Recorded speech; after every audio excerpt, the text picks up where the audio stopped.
What up, everyone? This is Mr. Lord, Dr. Professor, Dark Joker, here with another edition of Traditional Fans with Opinions, where I'll give my reviews for whoever I watched, read, or played today. And who are Traditional Fans with Opinions? That is myself, and that is you, the viewers. With all that being said, on with the reviews.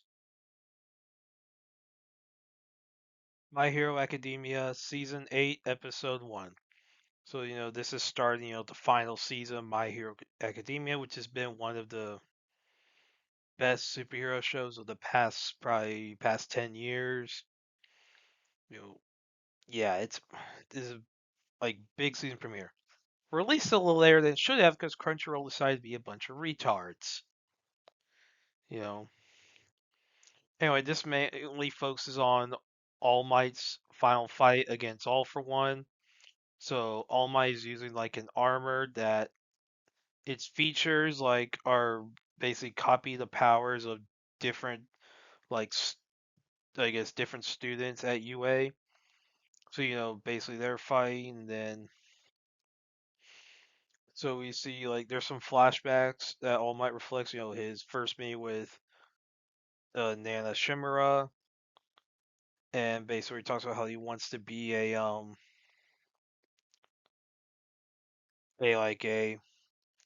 symbol of peace, and he remembers his first meeting with Deku.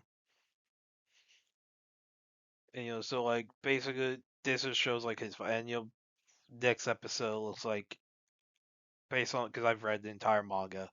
Believe the fight ends next week between them. Like that, I think next week's when the fight ends, and like it's we're gonna see the end of it. Like, and then what happens after? A very important moment happens after.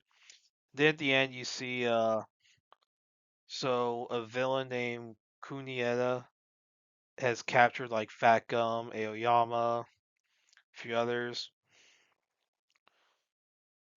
and Aoyama's belt I guess is off or not working, or like basically.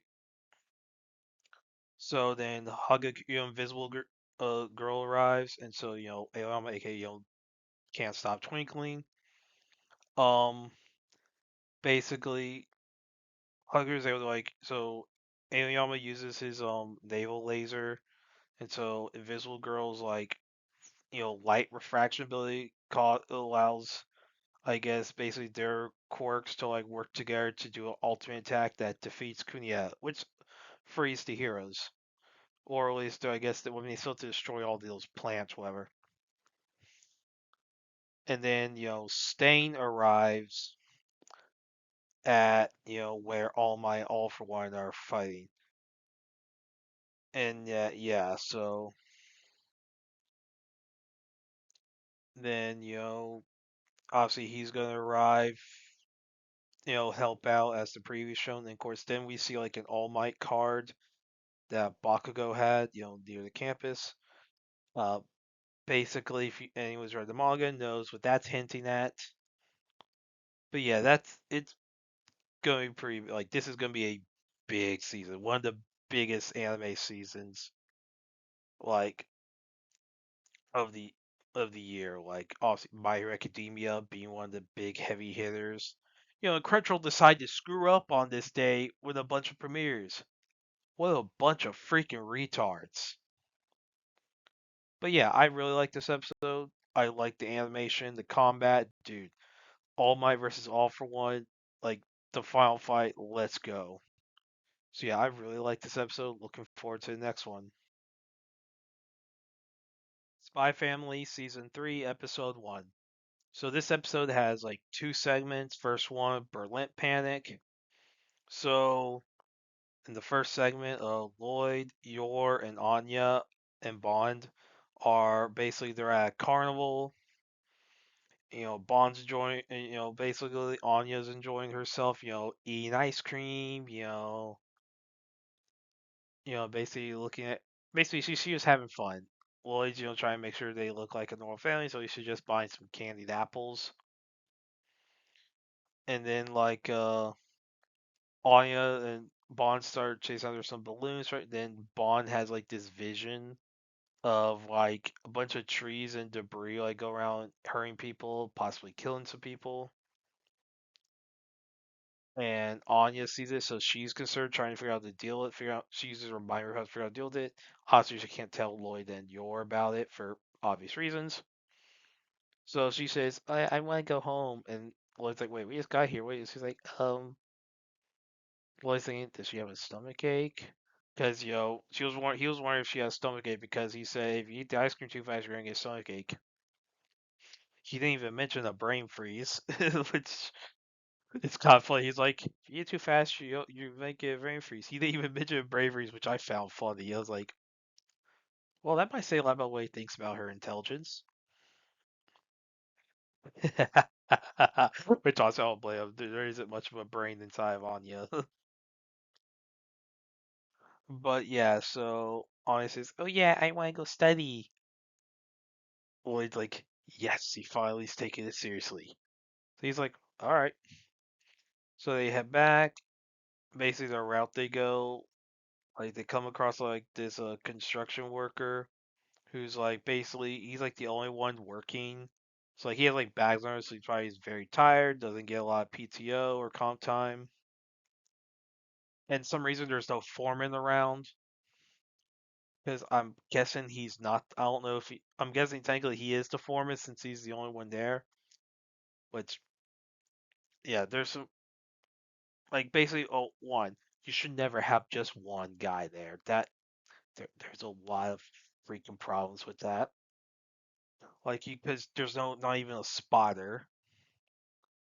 Anyway, so guys like all these he's mad about all these families like basically being happy having days off while he is to work while everyone else is having fun. So he's operating a crane, he falls out, a balloon flies in front of him, he's like starts going crazy, then Lloyd see basically some debris about heads towards like the forger, so Lloyd and they cover like Anya and Bond so they don't get hit. Lloyd tells him to stay back, so he gets in the other crane and basically tries to stop the guy from causing an accident. Yor saves this old guy who was about to get crushed by debris, and so like basically they're able to stop the guy. I don't know if anything. I can't. I don't think anything happens to him. I guess he's I don't know passed out or something. But yeah, so go back then. Anya starts studying. Lloyd pushes her to keep doing her work problems and all that. Then Yor says she's gonna make food for everyone, and Bond and Anya are like, "Frick, crap," because Bond had that vision of Yor's food ending up killing him. It's that's a funny thing. So second segment is basically Informant Nightfall. So basically, so Fiona Frost, aka Nightfall, is basically asked to get some forged documents for Westphalian trade minister, and so so she asked Twilight, aka Lloyd, if he knows anyone who can do who can forge documents. So Lloyd says he knows.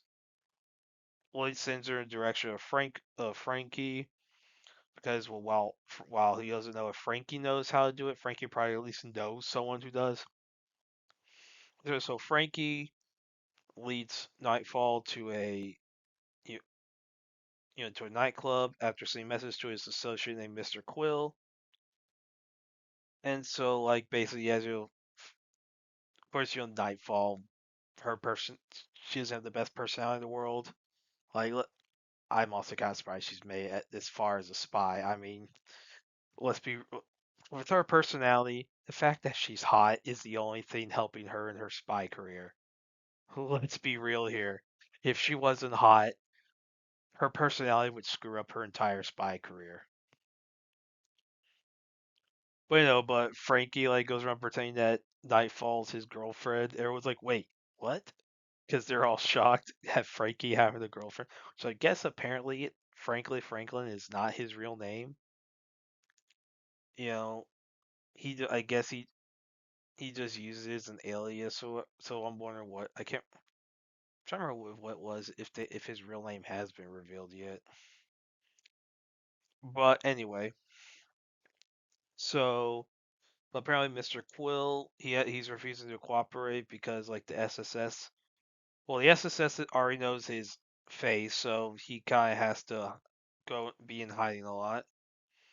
And he has another client, some celebrity, so SSS is following Quill. So Frankie and Nightfall had to protect Quill from the SSS, and Quill agrees to help out. So Frankie gives Nightfall the documents, and he suspects that Nightfall tipped off the SSS in order to convince the forger into agreeing. Nightfall uh, doesn't uh, doesn't confirm that that's what she did, but it's implied that it's true. So yeah, I thought this was great. The whole dynamic between Frankie and Nightfall, like their personalities, it was so funny. Like that was funny. Like just because of how different their personalities were. I remember reading that in the manga. I was like, "This is freaking hilarious." Whoever did this. But yeah, I remember reading this. I was like, "Wait, these two have never met?" Like when I read this in the manga, I was like, "I thought these two would have met, considering Twilight had like considering like Twilight's career, he's worked with Nightfall for. I'm surprised Nightfall and Frankie had never met before." Yeah, I mean, and then the whole bit. I mean, yeah, the whole one. Okay, here's one issue. Not with the story, but with construction worker. If you have someone working on a holiday when everyone has their day off, okay, if you have one, why would you have just one guy working, especially in the dangerous environment like that? Like that is just a safety code thing. Like, come on. I mean, I don't know how Estonia's safety code is. I'm sure it's not as great as the US's. If the US is even a thing in Spy Family.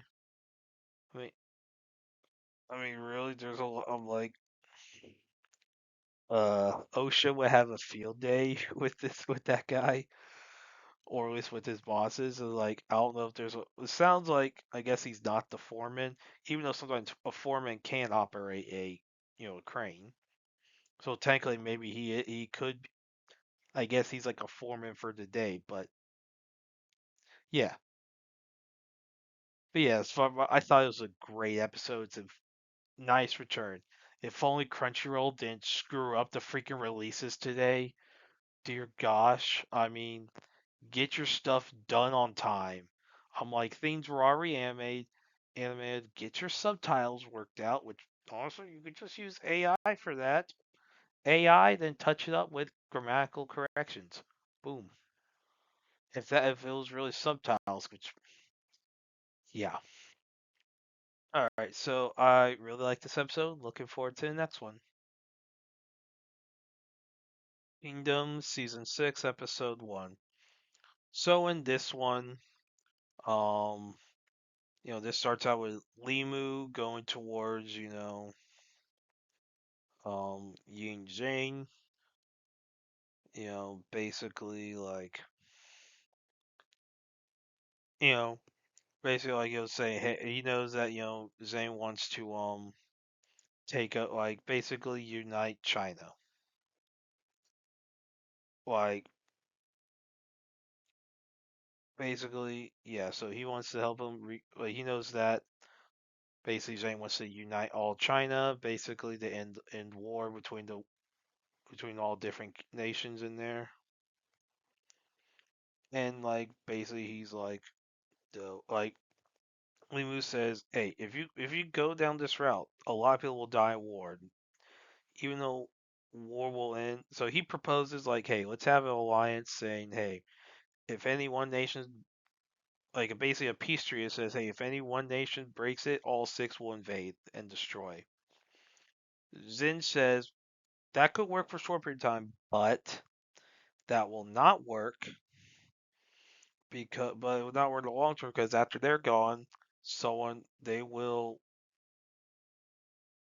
like basically if one nation gets so strong, then they break the treaty, they'll just easily conquer the six. Like so, basically, that's how it works. So basically, he says no, and then Lee moves like, basically, you're declaring war then. All right then. So yeah. So then after that, we see the Shin's like force, like basically either I guess they're trying to get to 1,000 troops, and basically so you have people trying it. So you have the physical tests, and then so these two like archers they fail the physical part, like they fail physical tests, but then they come across I guess Shin met him earlier, and then basically so basically you know, Leah Dow basically had said that she wanted to like basically due to their last battle against basically she believes they need some archery, so they have some you know long range fires, and then these two birds that failed, they basically were able to so basically there's a distance for it said, hey, if you fail a physical test, you have to do at least 2 times that.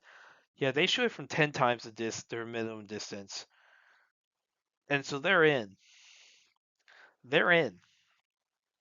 Turns out their father was like a very good archer for for their general, and basically like he had formed like this horse ride archer force, but he died before he could make a name for us. But those who were part of his group, like who were with that under St. Journalism, they knew who he was, and they were like, this guy was good. Like he was basically was one hell of an archer. And so yeah, so they basically they're in. So now Liao Dao's like, okay, you're in. Um, go join. Now you have to. We just want you to get in better physical shape till we can before we can put you in battle. And it's like, all right. So yeah, and there's a whole bit where a lot of there's one guy who's there who wants to do it because he heard about like Shin's story of him going from a peasant servant to like being like a major 1,000-man army captain. He wants to be part of that, and then basically he want and also a lot of them are there because basically you have Yang Lee and Hey Liao. Basically you have two female um basically members of that army, and layman's basically they're like they want that basically you have yeah basically you have two females who are high ranked in it who are considered to be very attractive in layman's terms basically, and they're like both of them are like in their 20s or whatever at this point in time, and it is so funny. Like it's like they're there for that reason. I'm like, I kind of respect it, but come on.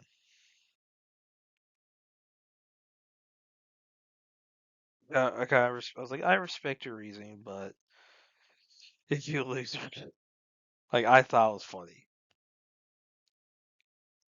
So yeah, so I thought this was a really good episode, good premiere, good start.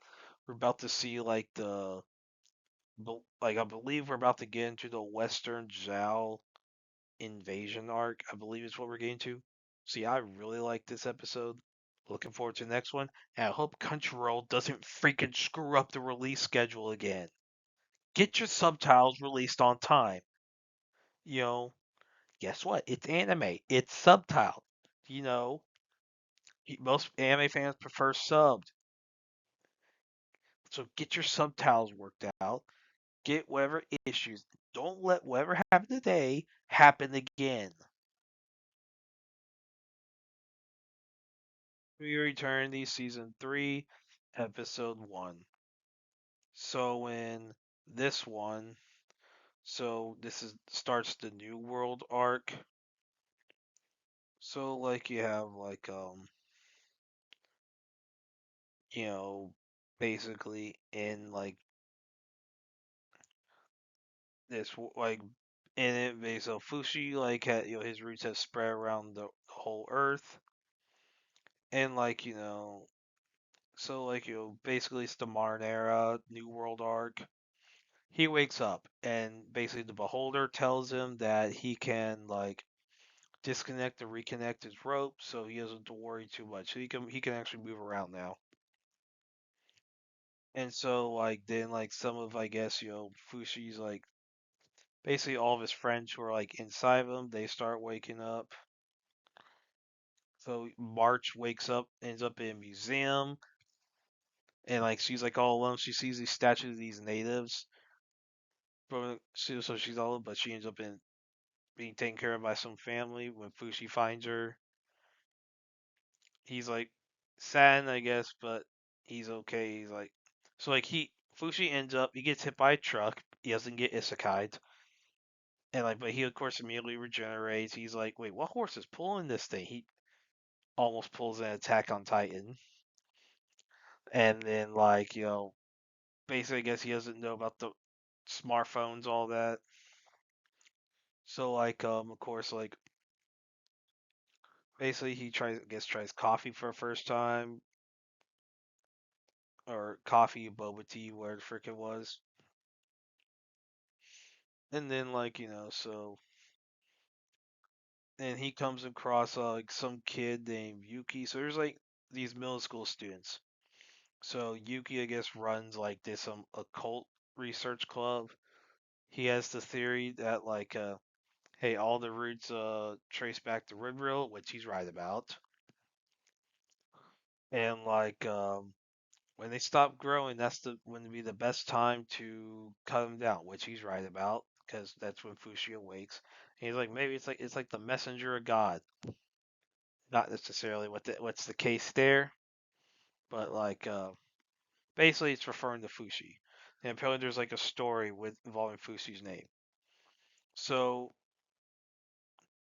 basically, so when the roots stop growing, Yuki and his friends go to the coast. They see it goes across the ocean, going towards Renrails. Yuki's like, "Hey, we're close to proving my hypothesis correct." He's like, "Now let's fish." So he starts fishing. So Fushi taking 400 fish at a time. He gets caught, and he transforms right in front of Yuki.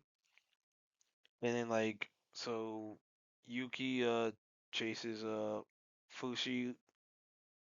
Basically, like Fushi takes Yuki back to like Yuki's house and basically befriends like Yuki's family.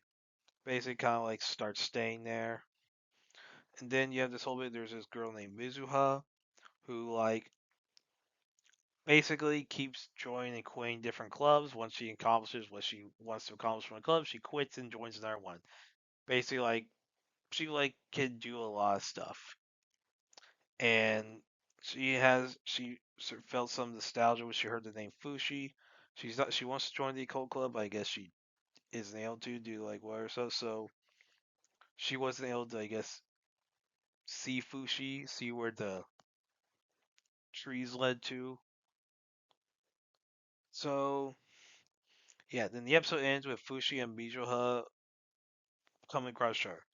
Basically, it's heavily implied that Mizuha is a descendant of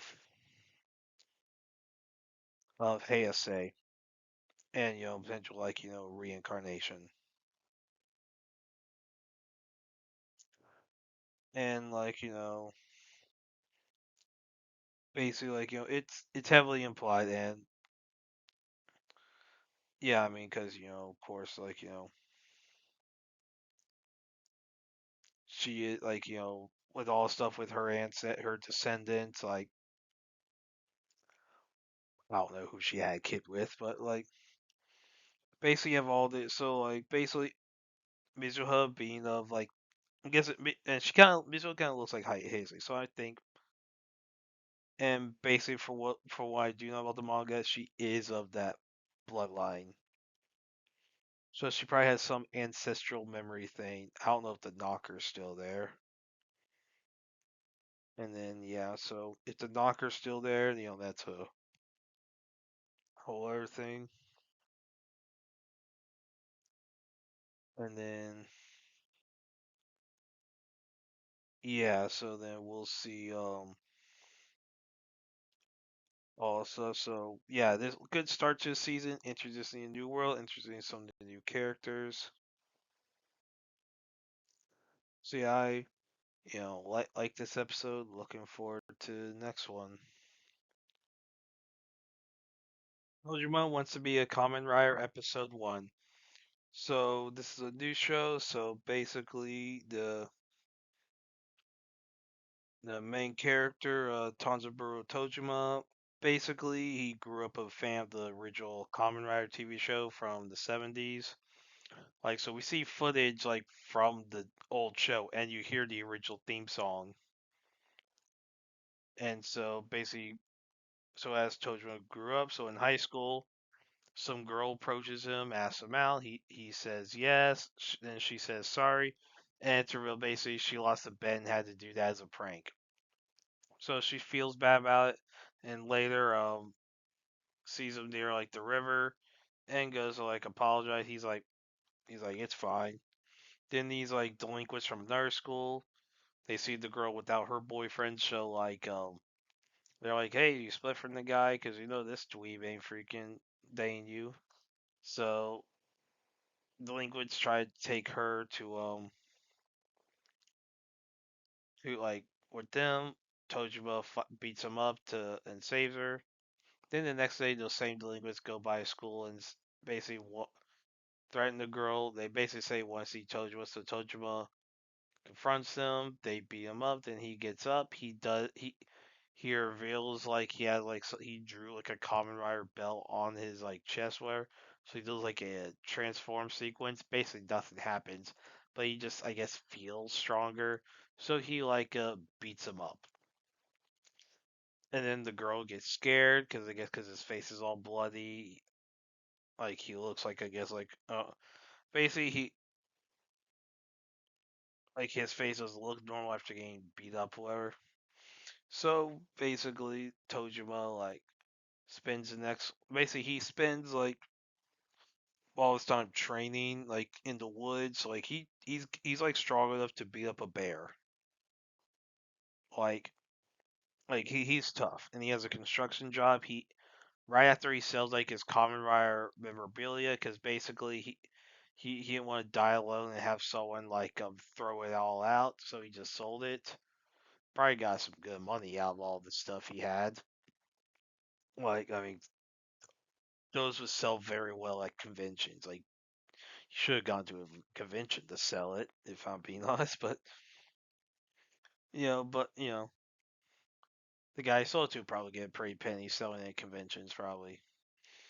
That's but anyway, Raftery sells his merch.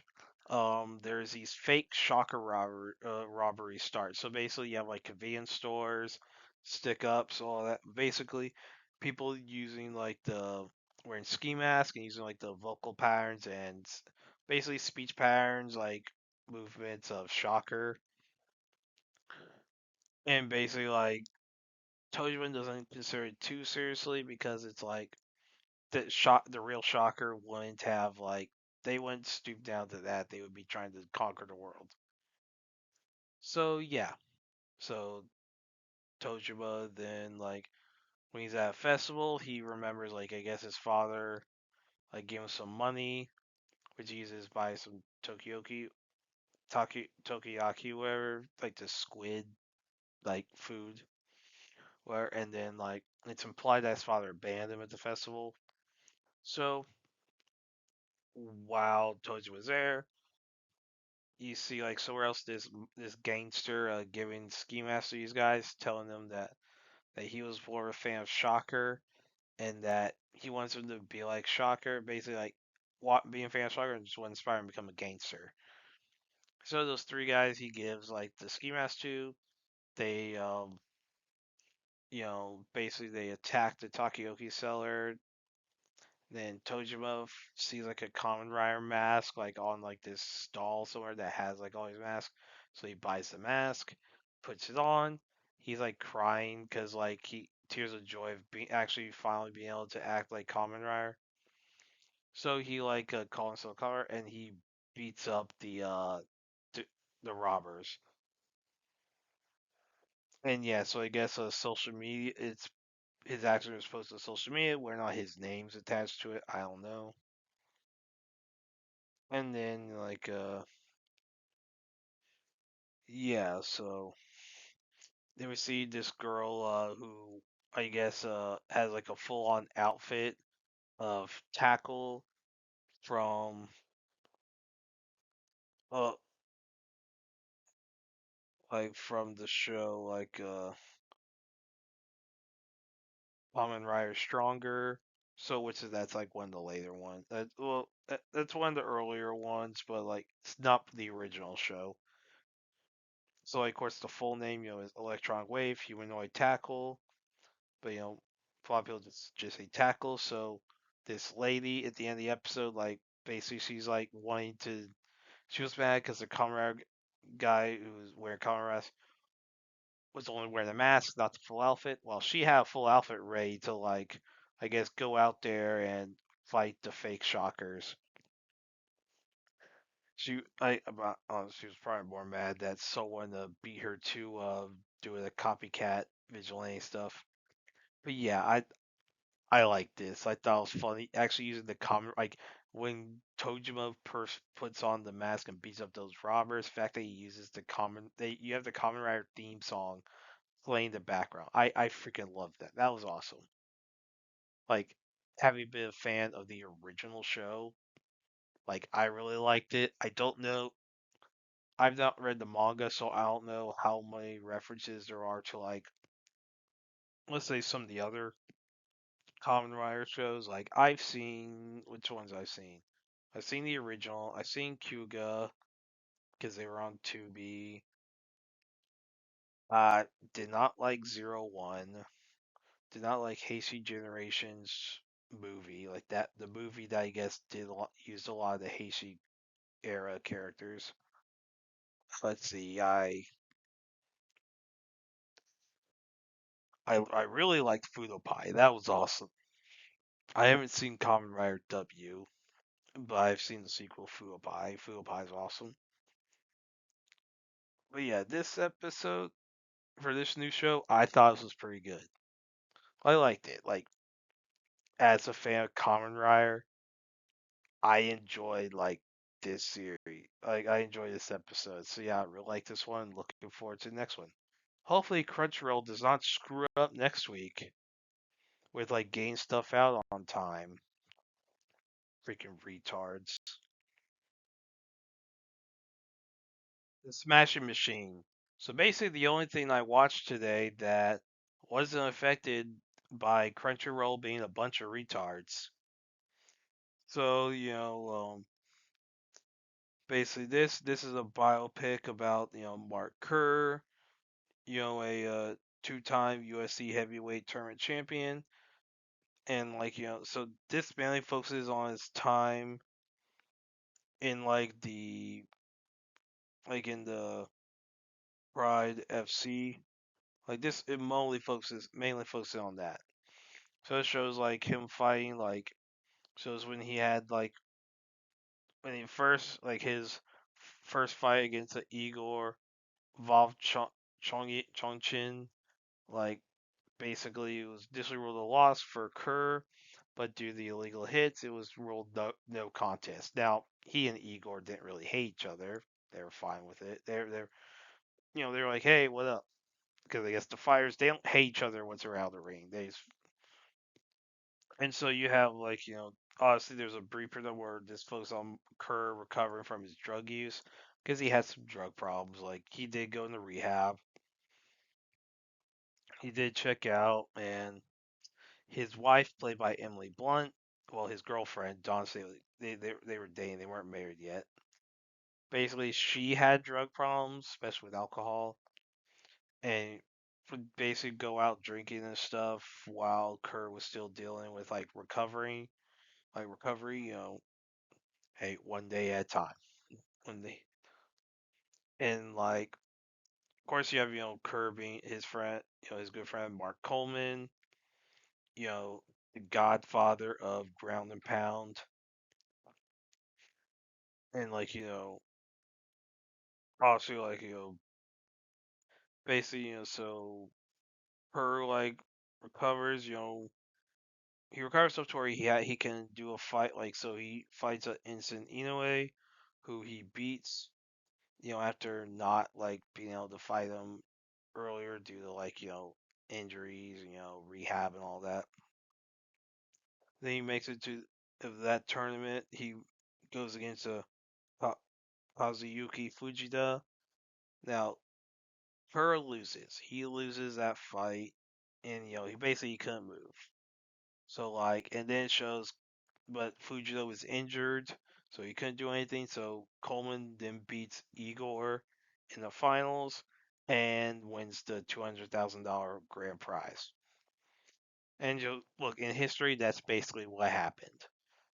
So like, as far as this, so the title comes from the documentary called Smash Machine, released like on HBO like years ago. I have not seen that documentary, but the way the camera work in this movie goes, it's done like how documentaries and reality shows are, with like kind of shaky. Obviously it feels like it didn't feel like it was filmed as if it was a movie. Of course, you have all the prosthetics that The Rock had, like so, like oh, it was like the poster looks more like The Rock compared to like how he looks in the movie. Like the poster, you can still kind of tell it's The Rock, but in the movie, it's like, wait, that's The Rock. Like if he didn't tell you, or if you didn't hear the voice, you wouldn't be able to tell. Like because of the prosthetics they use, and that was done to make The Rock look more like Mark Kerr. And so as far as the quality goes, I didn't like it. Like this is like a regular movie. The camera work should be a lot better. Like should not be so shaky. As far as as far as like the drug, like there's like I would say there wasn't enough emphasis put on the drug issues. Like okay, you want to show like for his career, want to show like hey, I would want to see more of like of Kerr's rise to where he was at the peak. Like in this movie, I would like to see more of like that. Like I've seen documentaries that cover like more time, like more of a time frame, but are able to properly pace pretty well. Whereas, whereas like this movie, it's like basically nothing happens. There's some scenes they probably could have taken out. Like like this wasn't a good movie. It just felt very empty at times. Like It's like the basically it was there was a this was basically filmed like a documentary. So like it didn't feel like a movie. And like if this was done as a documentary, which we already have a documentary called The Smash Machine about Mark Kerr. Like honestly, you'd be better off probably just watching that documentary. Probably more enjoyable, probably gets more into like a lot of the details, I'm guessing. But yeah, I did not like this movie. It's not the worst thing ever. Like it's not as bad as let's say that new Superman movie. Yes, I said Superman's James Gunn's a pile of crap. But I mean, this movie's not as bad as it. It's this movie. Smash is not that bad, but it's not a good movie in my personal opinion. Well, that's it. Did y'all like the stuff I reviewed? And if you have your own opinions about all that, you put all that in the comments. Thank you for watching, and like, subscribe, and all that. And look forward to the next video.